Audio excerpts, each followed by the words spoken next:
aí tem os perrengues, a cama com percevejo. Esse é terrível. Tem. Esse é horrível. E carrapato, né? Carrapato tem muito, não tem? Carrapato. O que bom que você vai ao longo do tempo aprendendo, né? Então a gente tem roupa de fazenda. Não acho nada bom. Todo mundo que trabalha com agro tem roupa de fazenda. Ah, sim. Então a gente tem bota, tem calça jeans, tem perneira.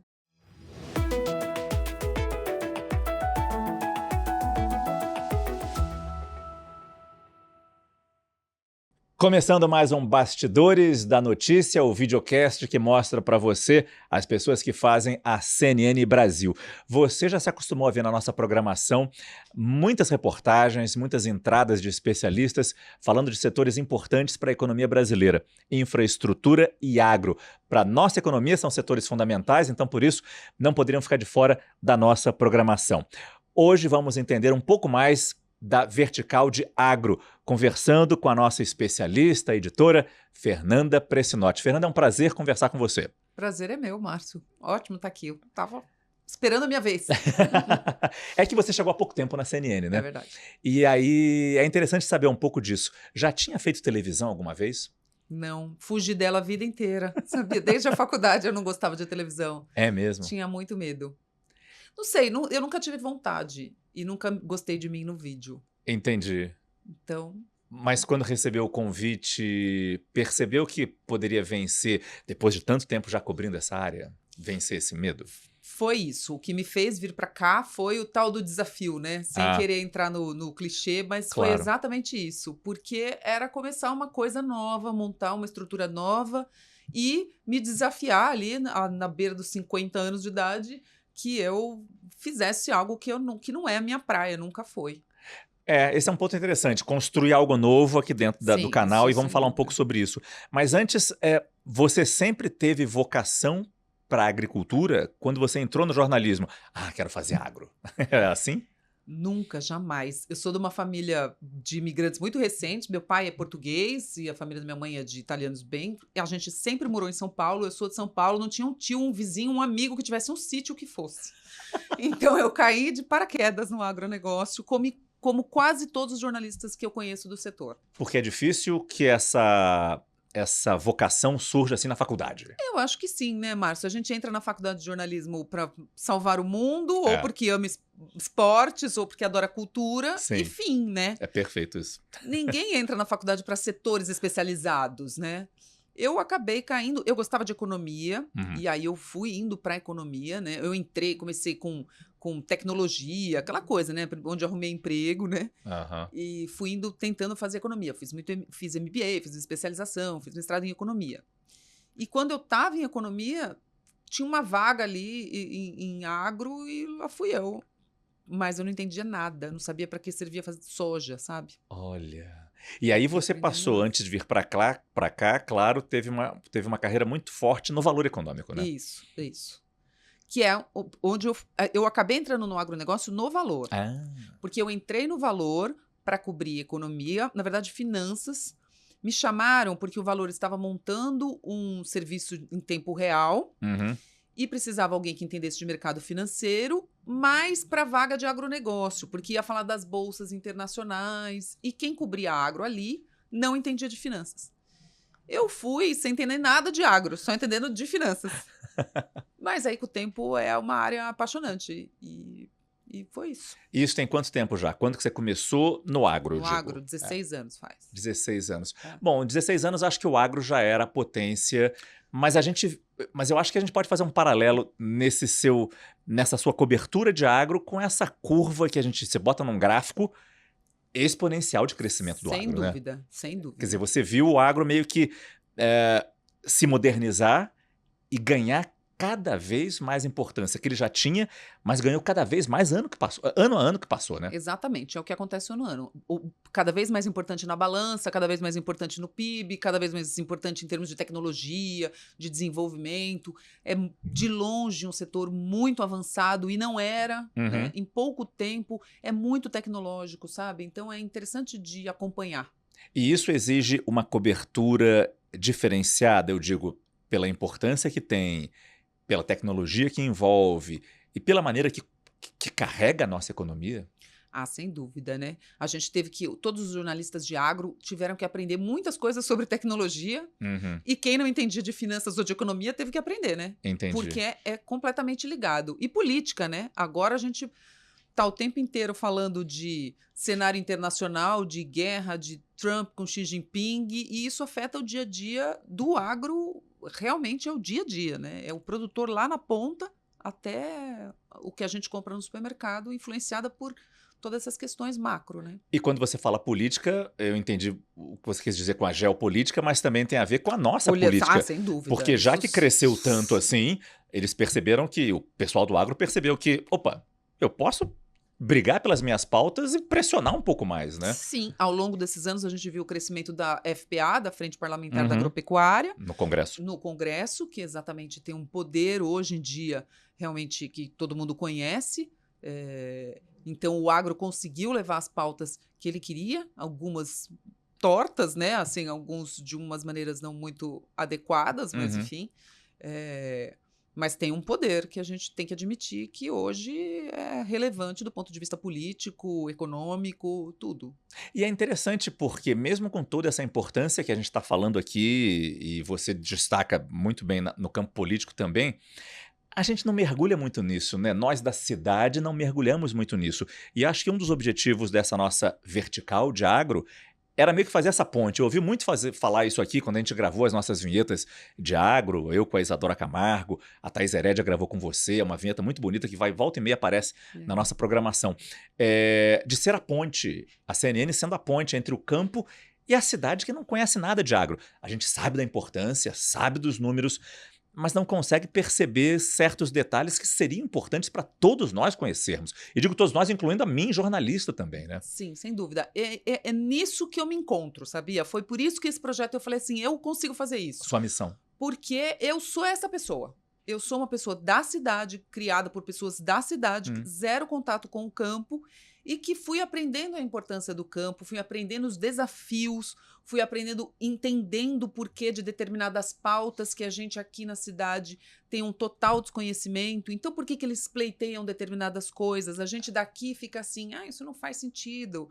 Tem uma imagem muito ruim ainda do agro de desmatar apenas enfim, só os problemas. Só os problemas, né? E tem muita coisa interessante. Problema de qualquer setor econômico, desculpa te cortar. Claro, qualquer setor tem seus problemas, mas dúvida. A gente acaba olhando muito para esses problemas e pouco conhecendo. E esse é o mais grave, né? Como a gente não conhece, a gente não consegue valorizar aquilo ali. A gente fica só nos problemas, né? Exatamente. Tem problema? Sem dúvida nenhuma. Como você falou, todos os setores.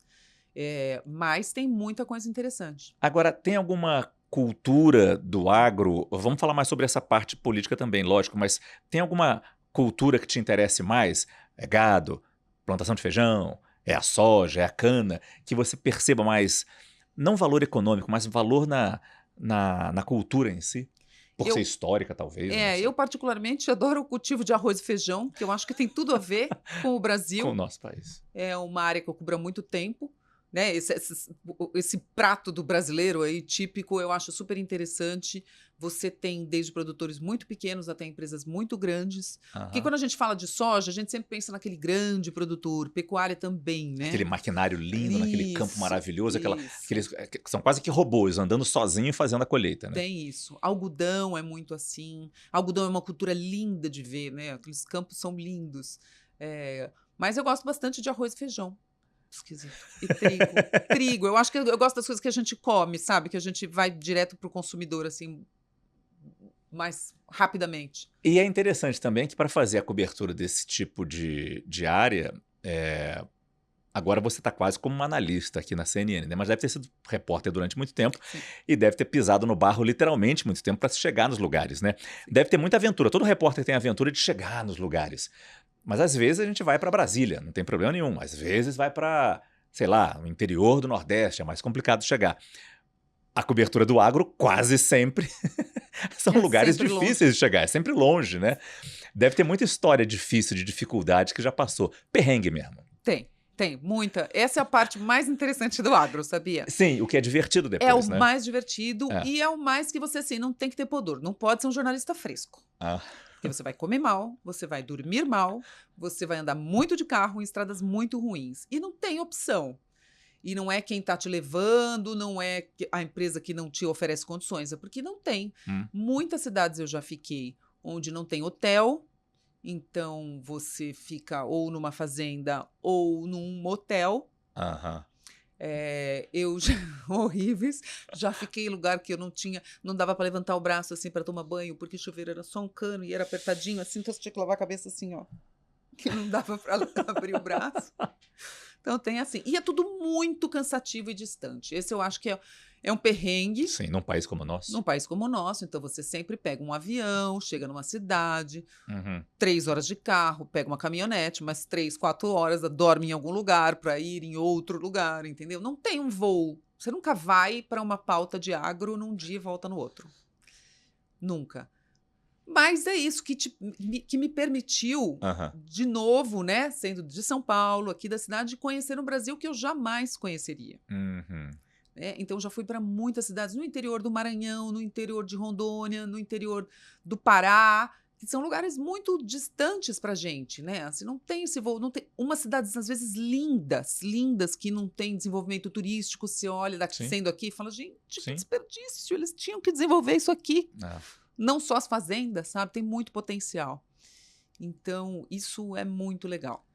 E como você falou, na verdade, eu falei uma vez com um colega que é ligado à área do agro. E ele falou, aqui no Brasil, que a gente falou de robô no campo, você tem de tudo. Você tem desde robô no campo até o microfazendeiro que ainda planta na enxada, seguindo a tradição dos avós, dos bisavós que passaram para ele sem qualquer modernização. Eu nem vou falar evolução, mas sem qualquer modernização. Isso é encantador também, né? Sem dúvida. A história dessas pessoas é muito rica, Márcio. É muito interessante. São histórias gostosas de ouvir. E é isso, daria um livro, cada história dessas pessoas, sabe? E aí tem os perrengues, a cama com percevejo. Esse é terrível. Esse é horrível. E carrapato, né? Carrapato tem muito, não tem? Carrapato. O que bom que você vai ao longo do tempo aprendendo, né? Então a gente tem roupa de fazenda. Eu acho nada bom. Todo mundo que trabalha com agro tem roupa de fazenda. Sim. Então a gente tem bota, tem calça jeans, tem perneira. Entendi. Voltando a falar dos problemas, ou pelo menos da fama ruim que para muita gente o agro ainda tem. Na questão da sustentabilidade é muito grande isso. Como é que se equilibra isso? A nossa cobertura para um agro sustentável, para um agro legal, que siga as leis, siga as regras, e sabemos que existem essas regras aqui, mas eu acho que é bom você falar, porque você conhece melhor do que ninguém. Como é que a gente se equilibra nessa nossa cobertura? Pelo agro sustentável, que siga as leis, mas o agro que produz, o agro que toca esse país. Eu acho que na evolução, tenho absoluta certeza, nessa evolução do agro, a maior parte dos produtores, principalmente os maiores e mais tecnificados, já entenderam que a sustentabilidade não é inimiga. Na verdade, quanto mais floresta você deixa de pé numa propriedade, você tem maior produtividade. Porque, por exemplo, no caso do gado, você comentou ali, você gosta de gado. O gado que fica na sombra, ele é um bicho mais feliz. E aí ele produz mais rápido, engorda mais rápido. Você plantando entre florestas, né? Plantando, por exemplo, a soja, né? No meio de florestas, você tem um ganho de produtividade da soja, um ganho de sustentabilidade, e muitas vezes essa floresta pode ser, por exemplo, de eucalipto. Então, você tem 2 ganhos. Isso né? já está provado. Já está provado, isso é provado. Né? A gente tem a legislação ambiental mais rígida do mundo. Essa é uma crítica enorme do agronegócio brasileiro, das pessoas não saberem disso. Mas a minha crítica ao agro, né, ao setor como um todo, é que eles não divulgam o que eles fazem de bom, porque tem isso tão bom. Eles disputam, questionam a lei que existe, mesmo cumprindo-a. Cumprem a lei, e têm ganhos e não mostram isso. Isso que eu tento mostrar, que é interessante. E assim, você vai ter, claro, como em todos os setores que você comentou, quem não cumpre as leis, lógico. Mas esses têm que ser eliminados. E os próprios produtores de agronegócio maiores querem eliminar. Isso atrapalha o setor como um todo. E tem a pressão internacional também, né? Tem certos países, a gente está vendo agora na Europa, que barrou a nossa carne porque diz, eu quero que venha de uma plantação que respeita as normas ambientais do seu país, quero legislação em cima disso. Ou seja, a gente tem que se adaptar querendo, cumprindo a lei, comprovando cientificamente que é melhor, ou não, porque lá fora só vão comprar o nosso produto assim. Exatamente. Não tem muita saída, né? Não tem. É atender o que o cliente quer, né? Uhum. No fim, assim, vamos pensar na Europa como cliente, a gente tem que atender o que o cliente quer, é isso que uma empresa faz. Mas eu acho que falta mostrar, de novo, tem quem cause problemas, tem os ilegais, mas falta a gente provar que é capaz de fazer. O Brasil é capaz de rastrear gado, por exemplo, para ter essa carne. Sim. É capaz, tem tecnologia disponível, tem informação e tem gente apta a fazer. Tem fazendas que você não acredita quanto são tecnificadas e quanto isso já evoluiu. Mas você vai ter ali aqueles que não respeitam, né? E que contaminam todo o setor. Então, é preciso tirar esses, né? Eu estava viajando quando surgiu essa notícia da União Europeia e esse nosso episódio está sendo gravado agora, talvez já tenha uma solução mais para frente. Mas neste momento, você acha que a gente tem como contra-argumentar isso e ter vitória junto à União Europeia? Olha, nesse momento, a União Europeia barrou as carnes brasileiras por causa de uso de antimicrobianos, que, na verdade, a gente usa só o que é permitido pela Organização Mundial de Saúde. Saúde Animal. Organização Mundial de Saúde Animal. E a Europa tem uma legislação específica que a gente pode vir a atender. É isso que dizem aqui os nossos pecuaristas e o setor, as indústrias. Mas isso estava sendo negociado para se provar o que a gente usa, o que a gente não usa. E eles, no meio do caminho, porque o prazo era até setembro, já estava isso, já fazia 3 anos que isso estava sendo negociado entre as partes, e aí no meio do caminho eles decidiram barrar. Só que faz mais de 40 anos que a gente exporta carne para a Europa. Nada mudou de lá para cá. Então isso tem ali também um componente político, claro, ali europeu, porque eles têm uma pressão dos produtores europeus muito grande. É, né? O protecionismo europeu falando mais alto aqui. Os produtores ali estão com muito medo do nosso tamanho do nosso agro, né? Do poder que a gente pode entrar ali, com a força que a gente pode entrar. A gente está falando muito dos nossos potenciais, mas eu acho que seria importante falar um pouco com você, algo que eu ouço muito falar, mas você certamente já pesquisou sobre isso. A importância que foi para a Embrapa ter existido, ter sido criada e desenvolvido tanta coisa importante para o nosso agro. A gente pode falar que o nosso agro seria um tanto diferente se não tivéssemos tido no passado a Embrapa? Absolutamente, com certeza absoluta. Isso é 100% das pessoas que trabalham com o agronegócio falam da Embrapa, do IAC, do Instituto de cada estado tem um instituto de pesquisa. Sei. Isso foi completamente fundamental, mudou. Porque a Embrapa e outros institutos de pesquisa... A pesquisa fez com que o Brasil pudesse produzir essa quantidade absurda de soja, que é um grão asiático, né? É o que faz a gente produzir arroz irrigado no Rio Grande do Sul, é o que faz a gente desenvolver hoje em dia trigo, está sendo plantado no Centro-Oeste, que é absolutamente fora das condições normais dessa planta, né, das condições habituais. A gente adaptou essas culturas ou a gente aprendeu a fazê-la aqui mesmo no nosso clima? As duas coisas. Tem adaptação, tem muita pesquisa para transformação de cultívares, né, que eles chamam, de cruzamento de cultívares, e tem desenvolvimento de produtos para aquele solo, para fazer aquele solo ficar melhor, para a resistência daquela cultura à nossa temperatura, né? E os agrotóxicos, né, que o agro não gosta de chamar de agrotóxico, mas que são os defensivos, mas enfim, é a mesma coisa, na verdade, é que tem essa visão também, mas que são necessários para que tudo isso se desenvolva no Brasil nessa produtividade. Desculpa, eu estava com uma pergunta na cabeça, sumiu agora. Meu Deus do céu. Lembrei. Tudo bem, né? Dá para... E se a gente falar de questão ambiental, de mudança climática, uma vez eu li uma reportagem no Canadá. É um país muito frio, grande parte do território gelado, congelado, mas com a mudança climática, tinha partes que estavam degelando.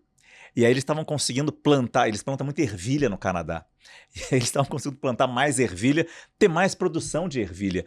De alguma forma, o Brasil está sabendo aproveitar essas mudanças climáticas que já aconteceram ou são só problema por enquanto? Acho que, por enquanto, são mais problemas, viu, Márcio? A gente, diferentemente do Canadá, consegue fazer 3 safras. Porque faz calor, porque é um solo bom, né? É um clima muito melhor.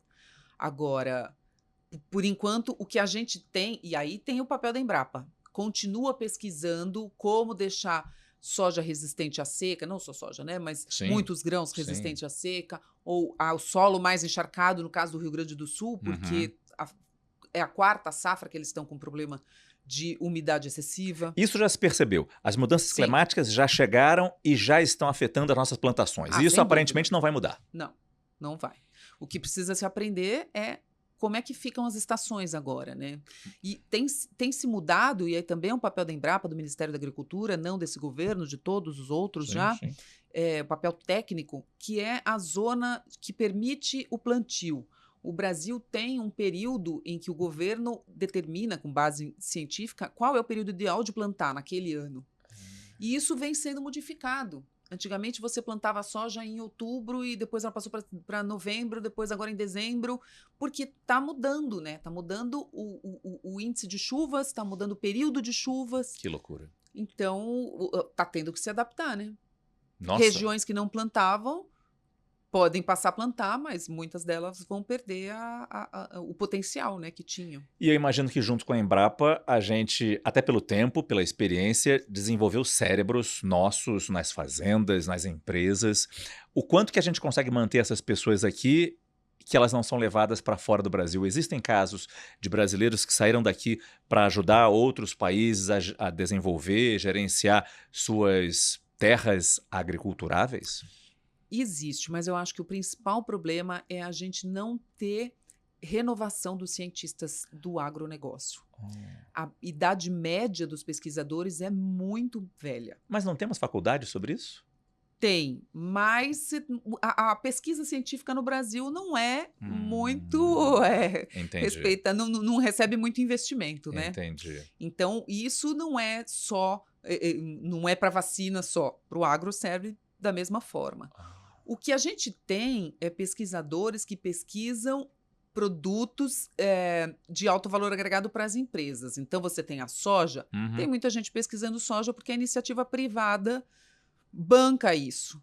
Mas quem banca a pesquisa de pepino, de chuchu, de sei lá, de mandioca, que são culturas importantes para o Brasil, mas que não tem iniciativa privada por trás.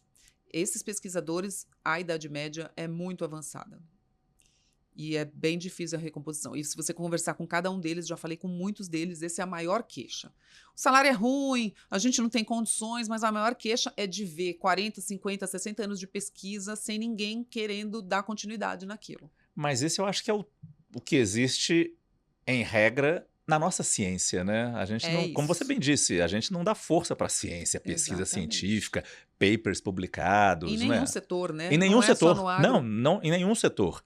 Ah, interessante isso. E problemático, né? Problemático. E com a pujança que a gente tem de agro, como é que a gente não investe nisso? Isso eu acho que é um... E deveriam ser quem? As próprias entidades do agro que deveriam sustentar, patrocinar institutos de pesquisa ou pressionar o governo para investir em faculdades no interior do país ou mesmo nas grandes cidades? O que está faltando aí? Eu acho que tudo isso, né? A própria Embrapa não tem concurso há muitos anos. O salário médio é baixo. Aqui, os institutos de pesquisa, fiz recentemente uma entrevista com o IAC, e é isso. IAC significa o que exatamente? Instituto Agronômico de Campinas. Desculpa, a pessoa já está acostumada, desculpa. Absolutamente natural. E aí, que é super importante, foi quem desenvolveu o feijão carioquinha, que é aquele que acho que mais consumido no Brasil, por exemplo, foi o IAC, e tantos outros produtos aqui. E não tem concurso há anos, assim, mas eu estou falando de 20 anos. Então, eu não estou falando de um governo ou de outro, estou falando dessa falta de investimento em pesquisa que o Brasil tem. E aí você não consegue desenvolver, né, dar continuidade àquilo que poderia ser. Essa parte é a parte triste. Isso é extremamente preocupante pelo potencial que a gente tem e que se quer manter esse potencial. Agora, você olhando para os outros países, e você deve ter viajado, deve estudar muito sobre isso, Tem país que se destaca tanto quanto a nossa agricultura, que também tinha dificuldades ou, enfim, de alguma forma viu crescer, conseguiu desenvolver a sua agricultura? Tem, né? Tem os Estados Unidos, que é ali o nosso principal concorrente, e sempre investiram em agricultura também. Ah. Eles têm um terreno completamente diferente do nosso, mas fazem. O clima também não é bom para eles, Não, o né? clima também não é bom. É bem pior que o nosso. É. Só algumas culturas se dão melhor, né? Por exemplo, o trigo, assim, é melhor. É que eles têm um país com temperaturas bem marcadas, Bem né? definidas, Bem exatamente. definidas. Isso talvez seja bom para diferentes culturas. Aqui a gente não tem muito isso, tem? Não, não tem. É isso que nos falta. Aqui Mas é tropical o ano inteiro. Tropical o ano inteiro, né? Na maior parte do país é tropical Sim, o ano inteiro. é. A China também. A China tem uma pesquisa para agro que eu acho que não tem em nenhum lugar do mundo, mas É eles são mesmo? absolutamente fechados, né? Mas eles desenvolveram uma produtividade inacreditável. No que a gente tem conhecimento, porque eles são bem fechados, nos poucos eles têm aqueles planos Quinquenais. Desculpa. Quinquenais. Quinquenais para segurança alimentar. Então, eles mostram ali quanto que eles têm armazenado, quanto que a produtividade está sendo elevada. E tem alguma cultura que eles se destaquem mais? Eles estão crescendo. Arroz, né? Sem dúvida. Arroz, trigo, pecuária de maneira geral, suínos e aves, principalmente. Mas eles vêm desenvolvendo também o cultivo de soja, algodão, tudo isso. Mas é que eles tomaram algumas decisões. Então, assim, a gente tem as carnes, mas a gente compra a soja de fora. Né? Ou farelo de soja, ou o DDG, que é um subproduto ali da produção de etanol, que agora a gente vai ter cada vez mais. Mas eles incentivam essas pesquisas. E a gente está entrando muito também, você falou do etanol, me veio isso na cabeça agora, o etanol de milho. A gente vai conseguir entrar competitivamente nesse etanol de milho? Já entramos. Já entramos. A gente acho que tem mais de 20 usinas em operação. Construção. Construção. Em construção agora. No meu carro, se eu botar etanol, ainda é de cana? Não necessariamente. É mesmo, às vezes é de milho e você nem sabe. Uhum. Aqui, por ser São Paulo, provavelmente é de cana. Mas é por uma questão geográfica, realmente, porque a gente tem muitas usinas de etanol de cana, a gente tem a produção de cana aqui em São Paulo, que está mais próxima, Sim. Então muito provavelmente é de cana. Mas você pode alugar um carro no Nordeste e esse é etanol de milho completamente. E já ser etanol de milho normal? De milho. Não, funciona perfeitamente. Entendi. Funciona perfeitamente. E está crescendo cada vez mais. Pensar um pouco na história e como a agricultura faz parte da nossa história, né? Tivemos a política do café com leite. É muito interessante quando a gente também faz esses cruzamentos históricos de momentos importantes do nosso país com a agricultura. Mal ou bem, a agricultura está sempre envolvida, ou pelo menos estava envolvida, em momentos importantes do nosso país, né? Lembrar disso é muito bacana também, né? Acompanhar isso é legal. É muito bacana e continua, eu acho. Porque a gente teve ciclo de café, ciclo da cana-de-açúcar que a gente aprende na escola. Mas se a gente falar agora do Brasil, a gente é uma potência de carne de soja no mundo. Sem dúvida. Todos os dias a gente fala sobre isso no noticiário econômico e político. Uhum. Então, assim, é um novo ciclo que a gente ainda não denominou, mas certeza que os historiadores o farão no futuro, né? Para mostrar essa potência que a gente é de agro internacional. Biodiesel, etanol de milho, agora os biocombustíveis. O Brasil tem tudo para ser a maior potência do mundo de longe, de longe. E deve dar uma agonia para o jornalista que acompanha, conversa com as pessoas, sabe o caminho a ser seguido e por problemas governamentais e de qualquer governo toma medidas erradas. Desespero. É um desespero. Deve ser muito agoniante. Mas isso acho que é a rotina de qualquer pessoa que acompanha o noticiário ou de nós que fazemos, né? As oportunidades perdidas. Já perdemos muitas oportunidades no agro. Eu digo poderíamos estar num caminho melhor, poderíamos estar mais bem posicionados, melhor ainda do que já estamos. Mas tomamos medidas erradas ainda, já alguma vez? Sem dúvida. Eu acho que a outra vertical que a CNN criou, que é a de infraestrutura, ela é ali, coladinha nos problemas do agro. A gente não é uma potência tão maior porque os nossos produtos chegam caros ao porto. Tem um desperdício incrível. Não tem estradas, não tem ferrovias. E aí você pega o nosso concorrente, que é os Estados Unidos, totalmente cortado por ferrovias. Então esse produto chega mais barato no porto.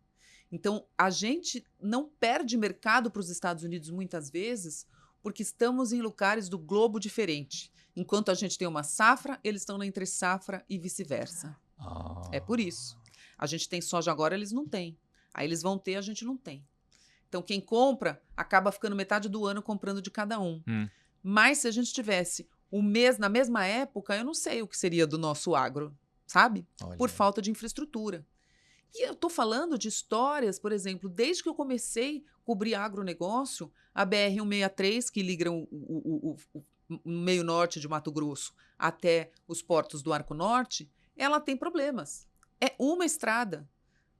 E ainda assim, depois que ela foi terminada, que faz uns 2, 3 anos, mal terminada, a gente tem agora 40% da nossa produção saindo pelos portos do Arco Norte. E há 2, 3 anos atrás, que a estrada não estava pronta, não tinha nada. Quer dizer, sempre existiu essa demanda. É mais perto do mercado consumidor. Todo mundo sabe disso, todo mundo sempre soube disso. Por que essa estrada nunca foi feita? Por que demorou tanto tempo? Quer dizer, encarece, e fora o desperdício, e aí me vem à cabeça também, eu fiz uma série de reportagens uma vez sobre o desperdício de comida que a gente tem no nosso país. Num país que ainda há fome. Pode ter caído, pode ter quase zerado, mas ainda tem gente que passa fome no país. Mas nós somos um celeiro de produção de alimentos enorme e é um tanto triste, trágico até, saber que tem desperdício de comida por causa desse tipo de coisa que você fala. Comida que estraga no caminho, que cai do caminhão. É inacreditável. É inacreditável você pensar que isso é muito desperdício. E isso é a associação, como você bem disse, do agro com a infra, né? Exatamente. Então, a gente poderia ser uma potência muito maior, com pesquisa, infraestrutura. Então, você vai vendo esses gargalos. Muito mais do que o problema do desmatamento. Sim. Muito mais. Sim. E é isso que aqui na cidade a gente não enxerga, né? Às vezes a gente fica lá, eles são malvados, estão querendo desmatar. Olha, tem bastante problema. Daí a importância da gente ter a nossa vertical de agro aqui na CNN Brasil com a Fernanda Pressinotti. É uma equipe grande, né? Tem gente em Brasília também do agro? Tem duas pessoas, né? Em Brasília. Cristiane Noberto e o Arthur Bambini. O Arthur eu não conheço, mas a Cristiane Noberto é um amor de pessoa, já veio aqui, que competência. E todo mundo aqui do agro também é muito legal e muito competente. Tem bastante gente, mas a gente quer mais, porque a gente quer falar mais de agro. A gente também quer dar mais espaço para vocês, certamente. Agora, então já está encerrando a nossa entrevista aqui. Eu sempre termino pedindo uma dica de livro, de filme, uma série que necessariamente, obrigatoriamente, não, tô brincando, pode ter relacionado à sua área ou não, mas que você goste. Olha, Márcio, eu não tenho um livro para indicar, mas eu indicaria que se as pessoas puderem ler, fossem ler as histórias das cooperativas brasileiras, porque a gente tem cada uma delas, principalmente no sul do país, uma história muito interessante de produtores que começaram ali, 2, 3 amigos que se juntaram e aí transformaram cidades, regiões, né? A gente tem cooperativas hoje que faturam 10 bilhões, 12 bilhões, 15 por ano. São potências enormes. E sempre com essa história de 2, 3 amigos que resolveram se juntar para comprar uma máquina de beneficiamento de não sei o quê, para vender melhor no porto. Então, são histórias muito interessantes.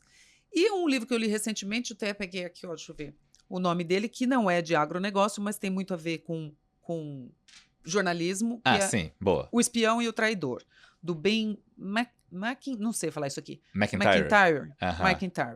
Que fala do caso de espionagem que fez acabar, ou ajudou a terminar a Guerra Fria.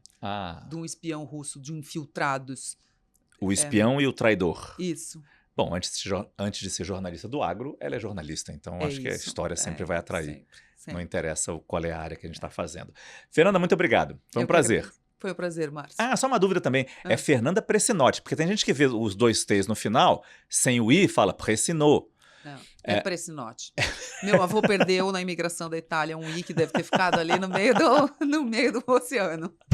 Só provocando, então. Obrigado, Fernanda. Prazer. Eu que agradeço, Márcio. Foi um prazer. Até a próxima, pessoal.